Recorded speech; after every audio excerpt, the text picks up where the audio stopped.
Buenas,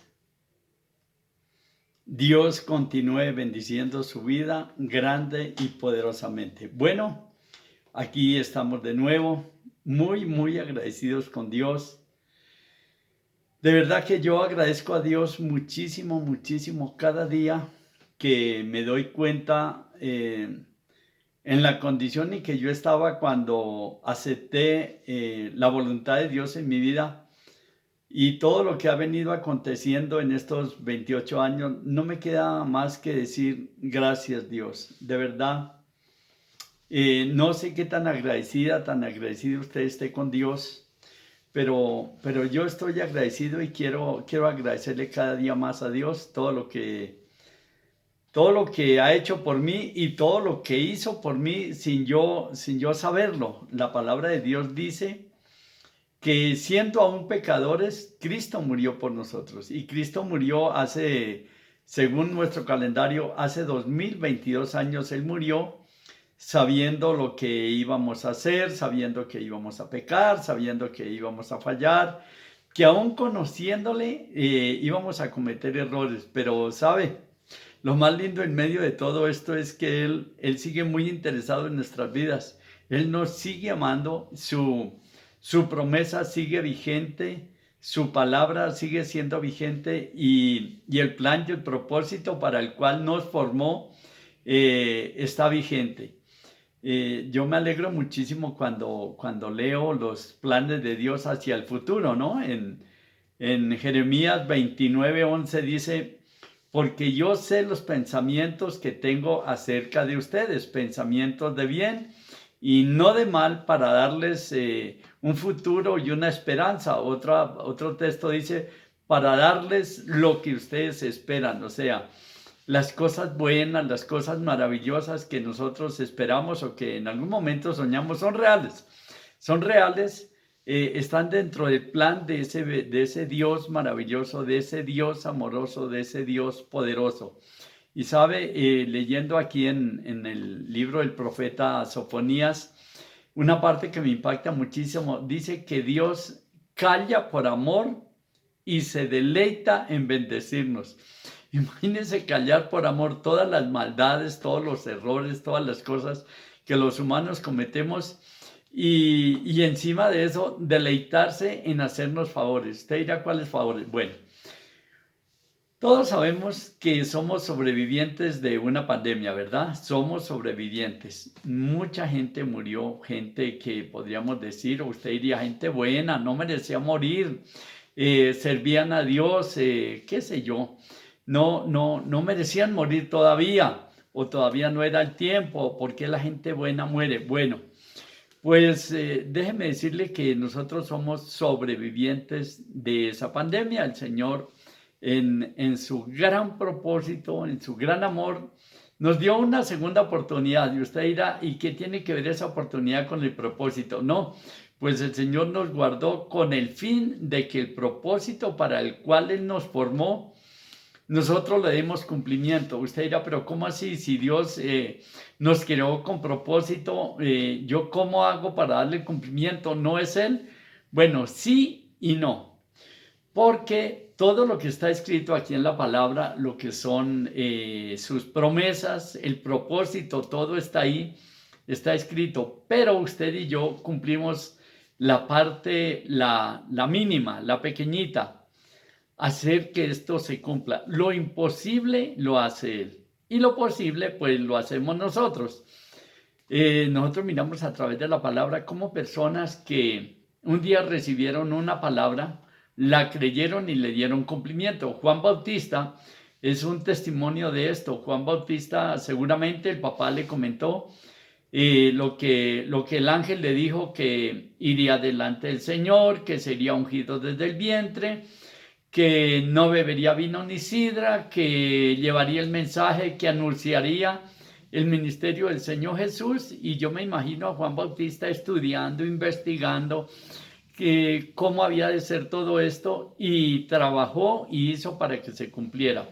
Usted y yo nacimos para un propósito muy grande, muy poderoso. Jesucristo confirma este propósito y lo deja ver de una manera muy amorosa y muy linda cuando resucitado le encomienda a sus discípulos y les dice, vayan por todo el mundo y lleven este mensaje, esta buena nueva a toda criatura.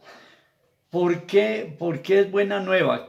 ¿Qué contiene esa buena nueva? Que Dios nos ama, que nacimos con propósito, que Él ya nos perdonó a través de su Hijo, que nos dio una segunda oportunidad, que a través de Cristo pasamos a ser hechos hijos, herederos con Cristo y que podemos llegar a ser instrumentos de su palabra, instrumentos de su poder aquí en la tierra. Usted y yo, seres humanos, que un día reconocimos nuestro pecado, que un día dijimos nos arrepentimos, que un día dijimos qué bonito, la vida nueva, hermoso, maravilloso, qué bonito servirle a Dios, qué lindo poder hacer tesoros en el cielo. Pues sí, es para nosotros, es para personas así. ¿Por qué? Porque la Biblia dice, los que me conocen dirán, pero no, ese Efraín, ¿qué va? ¿De dónde o cómo? Bueno, pues la Biblia dice que de lo vil y menospreciado escogió Dios para avergonzar a los sabios y a los entendidos. También el Señor dijo algo, espero no le vaya a molestar esto, no lo hago con el ánimo de molestar a nadie.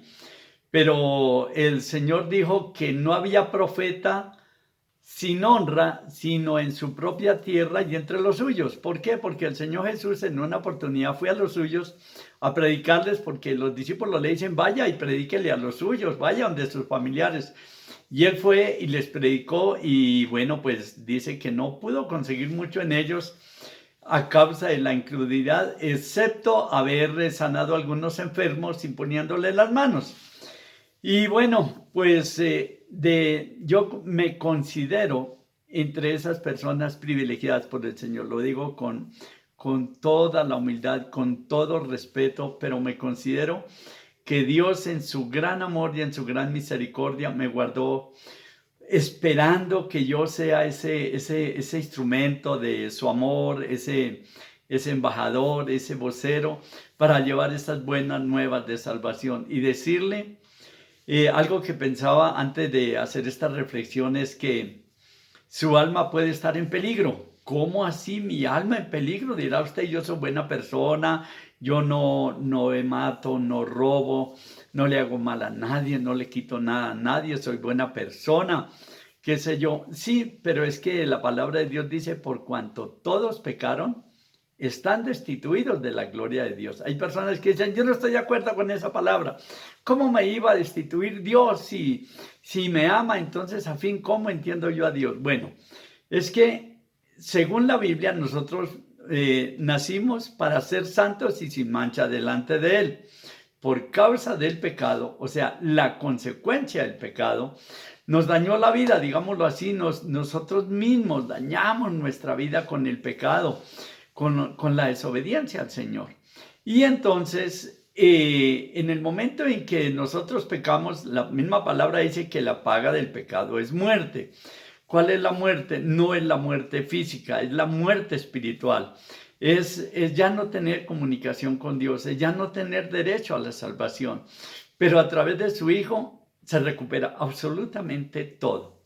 El perdón, el ser hechos hijos, el ser perdonados, porque la palabra de Dios dice, Romanos 3:23, que dice, por cuanto todos pecaron, están destituidos de la gloria de Dios, siendo justificados gratuitamente por la redención que es en Cristo Jesús. Y esto que acabo de decir va a molestar a mucha gente, porque va a decir, yo pagué por la salvación de mi familiar, el alma de mi familiar.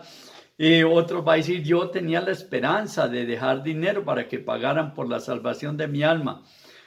Y es verdad, yo recién murió mi papá, yo pagué una buena cantidad de dinero porque me dijeron que yo fui a donde el párroco del lugar donde vivíamos y le dije, ¿qué tengo que hacer para que el alma de mi papá salga del purgatorio? Dijo, pague las misas gregorianas.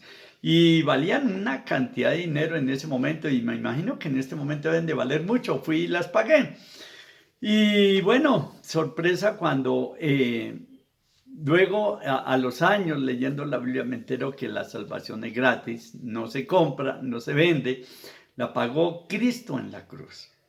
Así que, ¿por qué su alma puede estar en peligro? Porque la palabra de Dios dice, y con esto termino, porque de tal manera amó Dios al mundo, que ha dado a su Hijo unigénito para que todo aquel que en Él cree no se pierda. Pero usted dirá, pero yo creo en Él. Bueno, creer es obedecer. Creer no es decir yo creo. Creer es obedecer. Entonces dice, para que todo aquel que, digamos, que le obedece, ¿a quién? Al Hijo de Dios, tenga vida eterna, porque no envió Dios a su Hijo al mundo para condenar al mundo, sino para que el mundo sea salvo por él. El que en él cree no es condenado, pero el que no cree ya ha sido condenado, por cuanto no ha creído en el nombre del unigénito Hijo de Dios. Y esta es la condenación, que la luz vino al mundo, o sea, Cristo vino al mundo, y los hombres, los seres humanos, dice, amaron más las tinieblas que la luz. ¿Qué son las tinieblas? El pecado. ¿Qué es la luz? El arrepentimiento, la vida en Cristo. Porque sus obras eran malas, porque todo aquel que hace lo malo aborrece la luz y no viene a la luz para que sus obras no sean reprendidas. Mas el que practica la verdad viene a la luz para que sea manifiesto que sus obras son hechas en Dios. Cristo le ama. Él es el camino, Él es la verdad, Él es la vida. Y nadie va al Padre si no es a través de Él, usted lo sabe. ¿Qué hacer? Dirá usted. Bueno, me dirijo a aquellas personas que no tienen seguridad si son salvos o no. Haga esta oración conmigo. Señor Dios, reconozco que he pecado, me arrepiento, te pido perdón. Señor Jesús, te reconozco como el Hijo de Dios. Reconozco que pagaste por todos mis pecados. Reconozco que tú eres el Hijo de Dios. Quiero que seas mi Señor, mi Salvador, mi sanador, mi libertador. Gracias, Señor. Entrego mi vida a ti y te pido que hagas de mí el instrumento que tú quieres que yo sea. Amén y amén.